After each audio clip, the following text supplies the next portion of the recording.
I don't want to set the world on fire. I just want to start a flame in your heart. Hello, and we welcome you to the Cold War exhibit. Please pay attention to the following video for information about the exhibits and their history. Good luck.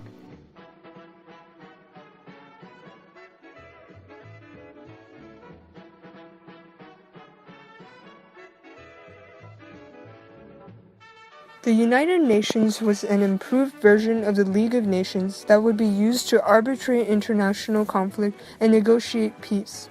When its principles were decided on at the San Francisco Conference, world leaders agreed that its core principles would focus on self-determination and equal rights for all people. Its most influential members were part of the Security Council, including the US, Soviet Union, China, France, and Britain. These nations could not prohibit discussion of any topic, but could veto any proposals.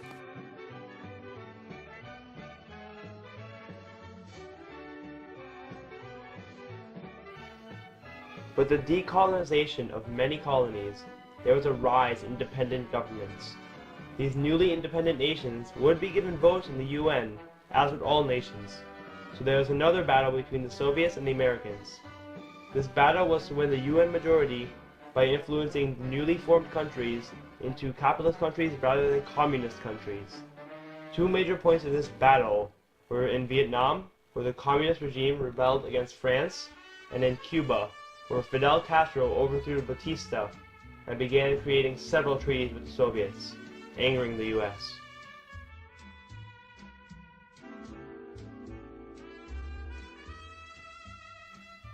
Though there is no clear beginning to the Cold War, there are many different events that may have led to the Cold War. One major factor in the beginning of the Cold War was the Potsdam Conference of 1945. In this conference, there was an atmosphere of tension between the United States and the Soviet Union. The two nations had very different views on how to handle Germany after the war ended. While the Soviets wanted Germany to pay heavy reparations, the United States did not wish to have a reparations fiasco because of the economic downfall it helped to cause after World War I. Another huge factor was the existence of the power vacuum after World War II. With Britain, Japan, Germany, and France all severely crippled, the US and the USSR stepped into that spot of power. This caused tension and ultimately a war of innovation and ideas, a war of espionage and spies, a war of capitalism and communism.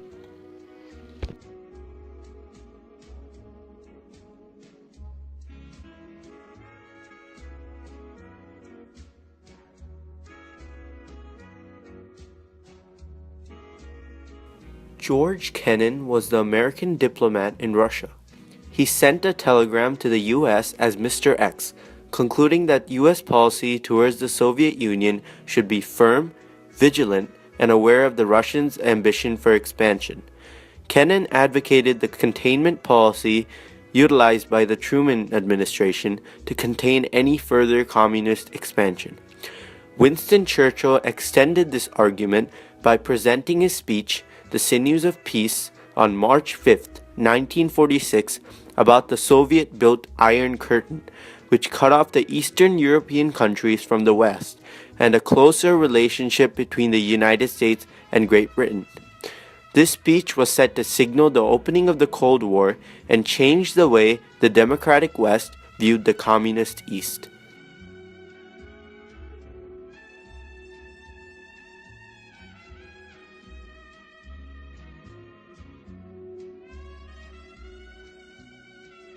The situation in 1947 was such that the British needed American help in Greece to defend their government against the leftists. As a result, Truman delivered a speech to Congress on March 12, 1947, asking for $400 million in aid to Greece and Turkey and the dispatch of American civilian and military personnel to these regions. This action implied the creation of what is known as the Truman Doctrine. the belief that the United States would provide political, military, and economic assistance to all democratic nations threatened by authoritarian forces. This signaled a critical change in U.S. foreign policy as the U.S. began to intervene in European conflicts as opposed to isolating itself from conflicts not involving the U.S. Truman asserted that the U.S. could no longer allow the Soviet Union's expansion into free, independent, and capitalist nations.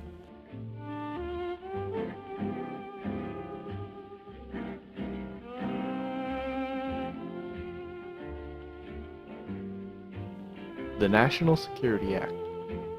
The National Security Act was established on the July of 1947 and created many different and effective organizations designed to keep America protected from others.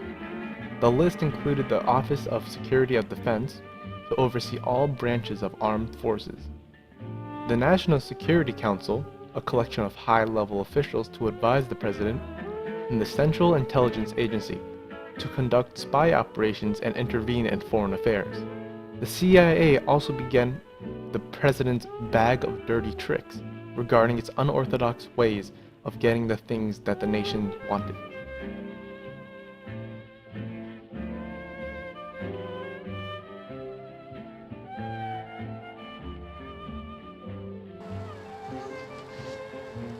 To aid in the fortification of U.S. defense, President Truman worked with Congress to create the National Security Act. This act led to the creation of the Central Intelligence Agency, which was developed to conduct spy operations and information gathering overseas. This branch was later expanded in the 1950s to include covert operations aimed at overthrowing unfriendly foreign leaders and to stir up economic problems with the enemy. This government program gave the president even more power when it came to foreign affairs.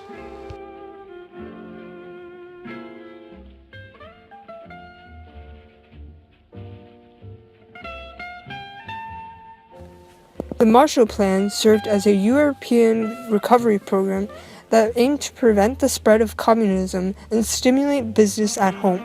It required that Europeans spend the $13 billion foreign aid dollars in the US on American products.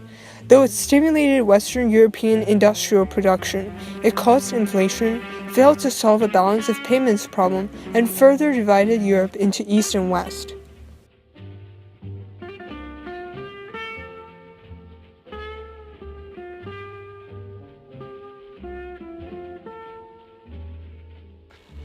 To try and remedy the German problem, the French, British, and Americans agreed to combine their three sectors in Berlin.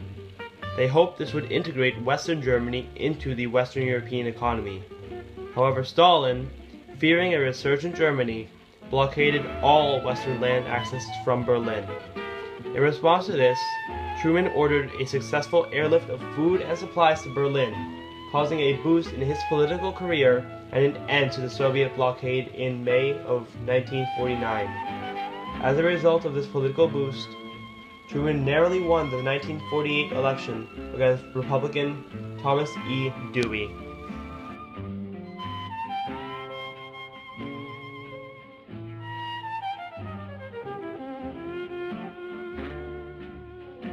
The fall of China. While the US was trying to contain communism throughout the world, they did not have as much success in China. Before World War II, the US supported Jiang Jiechi against Communist Mao Zedong. However, after the war, Jiang rejected and disobeyed US advice. The government under Jiang was corrupt and inefficient. However, the United States continued supporting Jiang because he was still better than a communist Mao. America was divided on whether to believe that Mao was a puppet of the Soviet Union or to believe that he was an Asia-Taito communist but independent. However, most believe he was part of the international communist movement that might give the Soviet Union a springboard into Asia. For this reason, America rejected Chinese communists when they made secret overtures to the US to begin diplomatic talks in 1945 and 1949. During the Cold War, Mao sided with the Soviet Union, though he resented their refusal to aid communists during the Civil War. In September 1949, Jiang fled to Taiwan, and in Beijing, Mao declared victory and proclaimed People's Republic of China. Truman hesitated to extend diplomatic recognition to the new communist government. United States officials were alarmed by the 1950 Sino-Soviet Treaty of Friendship and the harassment of Americans and their property in China. Truman also chose non-recognition of the PRC because of a vocal group of Republican critics, the Chinese lobby, who were winning headlines by asking the question, "Who lost China?" Publisher Henry Luce, Senator William Nolan of California, and Representative Walter Jude of Minnesota all pinned Mao's defeat on Truman.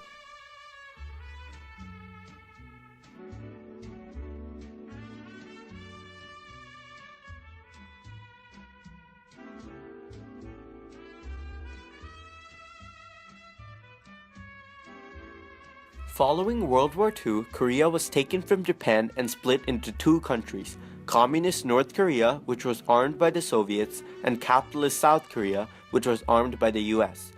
On June 25, 1950, North Korea, led by Kim Il-sung, moved across the 38th parallel into South Korea, led by Syngman Rhee. Truman immediately ordered General Douglas MacArthur to send arms and troops to South Korea without seeking congressional approval. The Security Council of the UN voted to assist South Korea, and, as a result, MacArthur became commander of the UN forces in Korea. In the early weeks of the war, the North Korean military pushed the South Koreans and Americans into the Pusan perimeter at the top of South Korea. To counterattack, MacArthur planned a bold operation to amphibiously land on and attack the heavily fortified Incheon, several hundred miles behind the North Korean lines. The operation was successful, and the troops were able to liberate the South Korean capital of Seoul.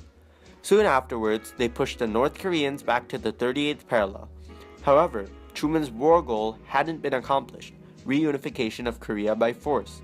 American and UN troops pushed north towards the Yalu River.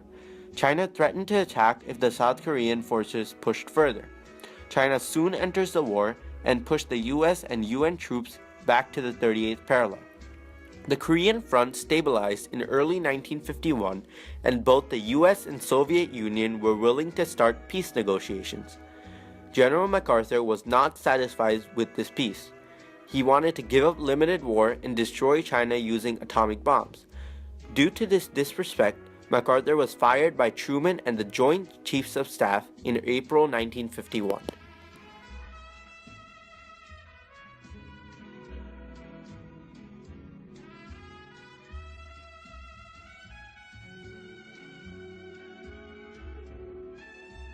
Similar to the Korean War, in which there was no formal declaration of war by Congress, the Vietnam War occurred primarily in the 1960s and 1970s. This long, costly battle pitted North Vietnam and the communist Viet Cong against South Vietnam and the United States.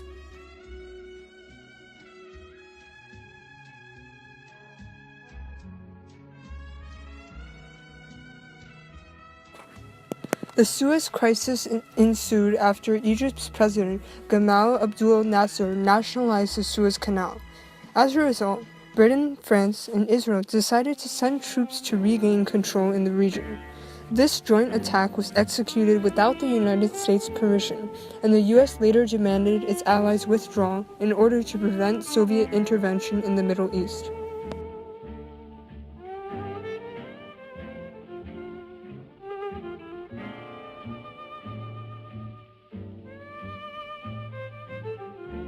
To ensure the safety of capitalism in developing nations, drastic measures had to have been taken. The Eisenhower Doctrine, announced in January of 1957 by President Dwight Eisenhower, stated that the U.S. Army would help any country that required help in fighting a communist takeover. This doctrine was passed due to increased hostility in the Middle East, as well as a power vacuum in this region, due to the lack of French and British influence.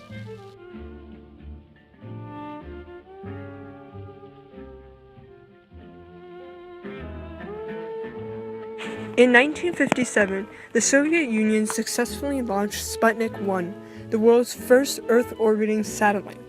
Though the Sputnik was only about the size of a basketball, its launch was enough to catch the American public off guard because people feared the Soviets could be capable of launching ballistic missiles that could carry nuclear weapons to the US. The Sputnik launch also marked the start of the space age and the US-USSR space race. As a result, President Eisenhower established the NASA, National Aeronautics and Space Administration. Additionally, Congress passed the National Defense Education Act, which expanded federal aid to education by funding programs in mathematics, foreign languages, and the sciences.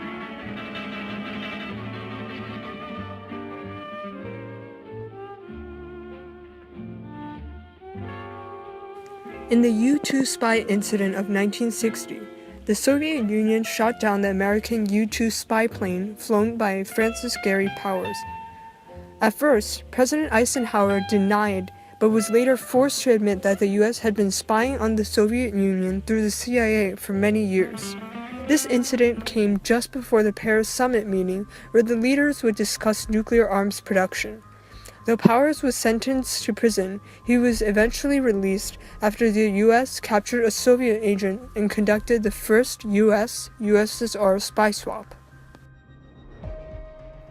This ends the introduction to the Cold War exhibit. Please have a look around and come again.